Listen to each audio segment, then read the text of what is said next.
আসসালামু আলাইকুম গাইস, কি অবস্থা সবার?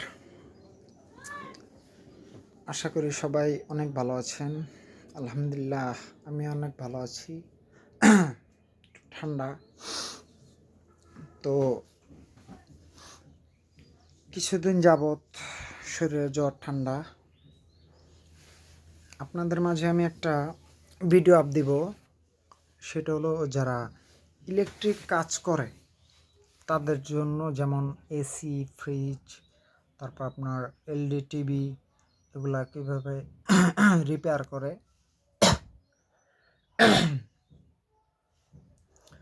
তো আই হোপ কাল পরশুর মধ্যে ভিডিওটা আপ হবে, তো আপনারা সবাই দেখবেন।